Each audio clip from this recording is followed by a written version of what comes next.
Before the biggest event in New Zealand cricket for many years, the New Zealand team is practising at Hagley Park. Colin Snedden, medium-pace spin bowler, sends one down to Hagley, the New Zealand captain.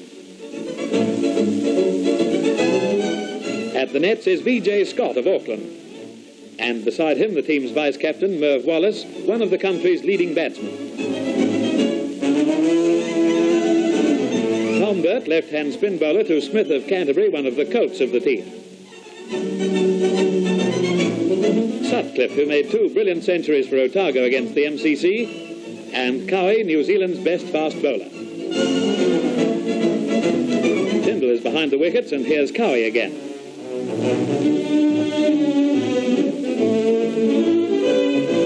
Hagley has a strong team to face the MCC, and on the first day at Lancaster Park, the opposing captains toss the coin. Hammond wins the toss and sends New Zealand into bat. The weather is overcast, threatening rain as Hagley and Sutcliffe take the field. Sutcliffe on the far side. And the first day's play begins. Sutcliffe facing the bowling. Pollard to Sutcliffe, and the runs are mounting up. A hard off drive and 2 more runs at it. Both Sutcliffe and Hagley are driving the ball about the field and seem to be in full command of the bowling. Right to Hagley, who's scoring freely. A leg glance and they run it out.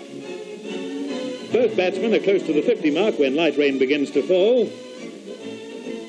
And the fieldsmen go scampering for cover. But the ground is in good condition and the rain has little effect on the pitch. After play resumes, the crowd see Hagley reach his century with a magnificent arm drive. When the day's play ended, New Zealand had 8 wickets down for 306. Sutcliffe made 58, and Hagley was finally caught off Yardley for 116. Cowie and Burt were the not-out batsmen.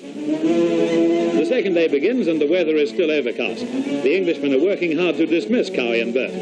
20,000 people have turned out to watch the end of New Zealand's innings and see the Englishmen bat.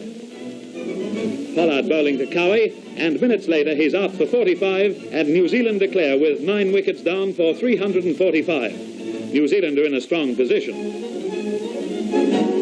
Before the MCC opens, Smith, the team's slow spin bowler, tosses one down to Evans, the MCC wicket-keeper. But the crowd are not kept waiting, and Washbrook and Yardley take the field for England. Washbrook on the far side.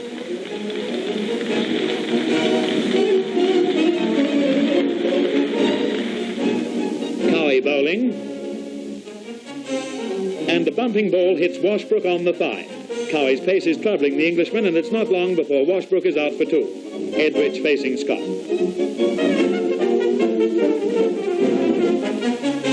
Cowie to Yardley. And it's square cut to the boundary. The MCC have 22 on the board at the luncheon adjournment, and Edrich and Yardley leave the field.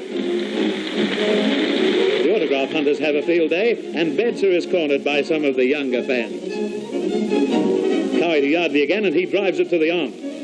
The Englishmen scored steadily, and their total had reached 79 when both Edrich and Yardley were out. Next man in was Compton, followed by Hammond, England's test captain and outstanding figure in world cricket. Hammond is immediately on form, his perfect timing and placements delighting the crowd. This is Hammond's last innings in test cricket. Cowie to Hammond, driven through covers for a single. Hammond is playing in a most entertaining style, and the crowd are applauding every run. Compton is scoring with finished strokes, and he turns Snedden to the leg. The New Zealand fielding is efficient, but the runs are mounting.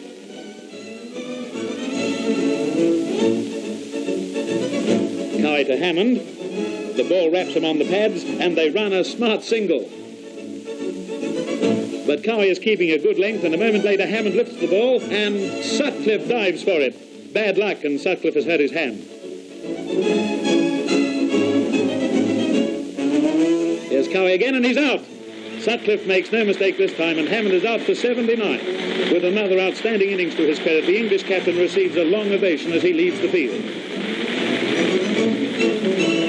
The sun is getting low, and the remaining English batsmen hit out. Cowie is still bowling aggressively, and the wickets are falling. Cowie bowls. A fast-rising ball, and Smith skies it. Burke is running back. Yes, he's held it. The last wicket of the game has fallen. Evans and Betzer are not out at the end of play, and Cowie is the hero of the day with 6 wickets for 83, an outstanding performance.